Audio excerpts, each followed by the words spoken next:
As those of you who watched my last video or who have been keeping up with the conversation surrounding iDubbbz know, there are two distinct sides to the argument. People who believe that Ian has changed for the better defend his takes and the new moral high ground that he stands upon, while old fans of his content believe that he's just lost his edge and is now controlled by his estranged wife.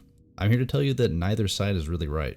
The main argument in favor of Ian's newfound maturity is him disavowing the things that he used to say, and comments like these lead me to believe that these people either have completely lost sight of what iDubbbz's original message was, or they were never truly fans of him during the golden era of YouTube. You see, Ian was never racist just to be racist. He was not edgy just to be edgy. He was visceral with his words to prove a point. During his heyday in 2016, iDubbbz was a legend on the platform and an apostle for the anti-PC movement. He and H3H3 were on a crusade to rid YouTube of the evil scum of the platform like Leafy and Keemstar.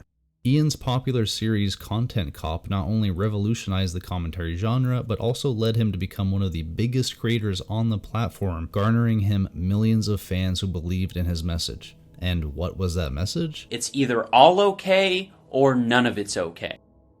This is what iDubbbz was truly about back in the day. I know, shocking, right? He wasn't just some skinny white guy in his room using racial slurs to be funny. He truly believed in what he was saying and doing with his content. Sure, he may have gone about it in a kind of messy way, but he had a clear message: treat everyone equally. It may have seemed like this on a surface level, but Ian never simply used things like the N-word just for comedic purposes, but also to fight the toxicity of political correctness. Back then, Ian believed that people should be treated equally. It's important to remember if you ever mistakenly identify a word as off limits.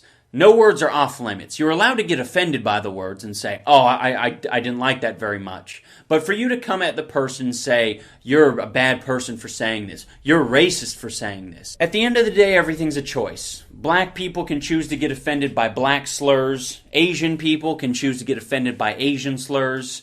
White people can choose to get offended by black slurs, and 10 among you can choose to get offended by black slurs.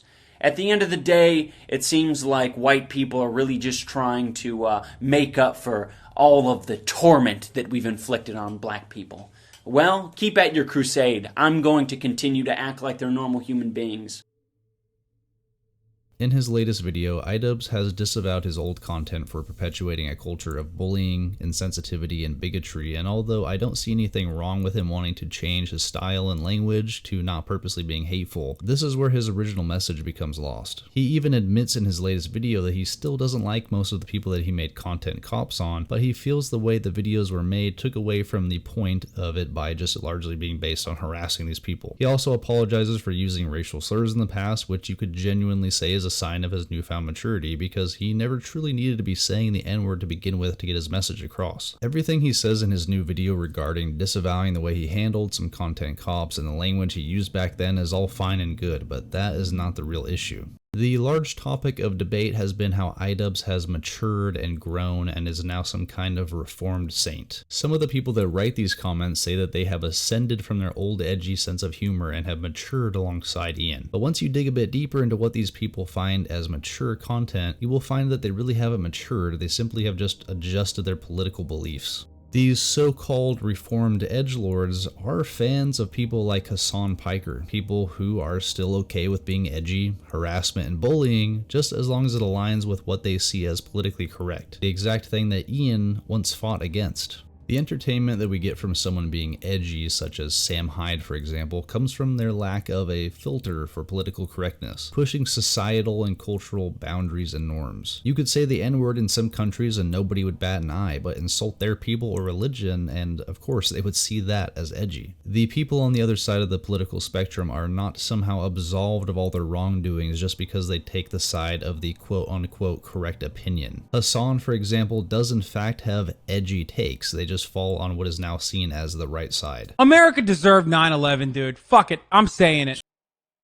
There is nothing wrong with being edgy on either side, but this can inherently lead to acquiring a certain type of audience, which is why it can be understandable why Ian may have began to disavow his old content when he realized the kinds of people that he was attracting to his channel. However, as old fans like myself would agree, Ian saying the N-word was never the main reason that we liked him and watched his videos. In his own imperfect way, Ian was fighting for equality among everyone. He believed that everyone should be held to the same standard and treated the same. If everyone is truly born equally, why are some people protected from words and immune to criticism? Even as a teenager watching Ian's videos, my takeaway was never that being racist was okay. It was stop trying to correct political injustices and apologizing for things that you never had a part in, and just treat everyone with the same level of respect no matter your skin color. That was his message.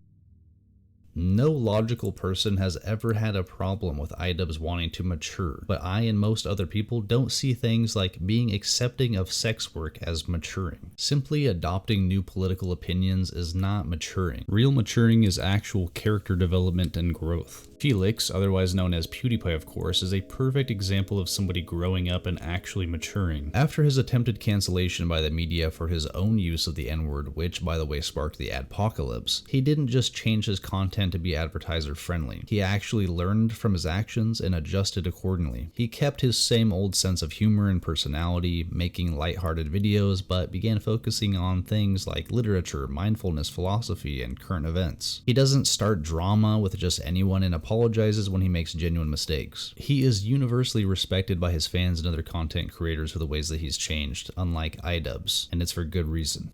Now let's take a look at a perfect example of a content creator who adjusted lanes to appeal to the new age of progressiveness, Ethan Klein from H3H3. Ethan rode the edgy wave and copied the humor of other creators like Filthy Frank, and some would even say Sam Hyde himself. Ethan is now seen as someone who escaped the anti-SJW movement and became a progressive ally, and while it's true he's become quite the ally for progressivism, he is still the same exact person who will weaponize his audience against anyone who disagrees with him. Ethan has shown himself to be a snake in the past, like when he didn't back up PewDiePie and stopped supporting the fund that he promised to help other creators in legal situations with. And when he's not starting petty beef with someone, he jokes about terrorist attacks.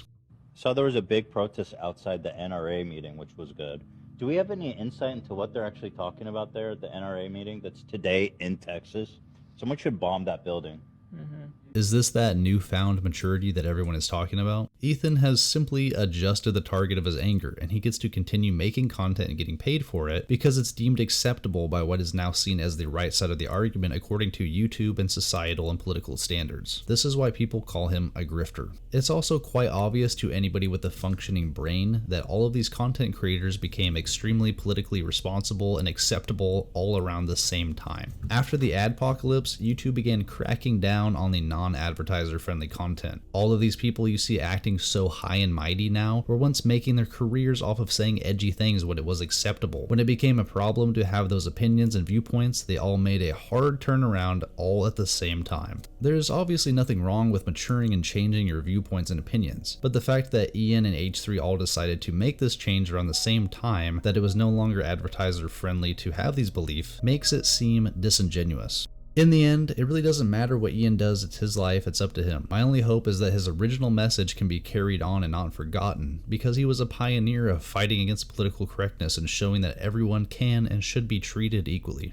But what do you think? Leave a comment letting me know if you agree or if you have a different opinion. If you did enjoy this video, please make sure to drop a like on it and subscribe for future videos like this. And other than that, thank you once again for watching. I'll see you next time.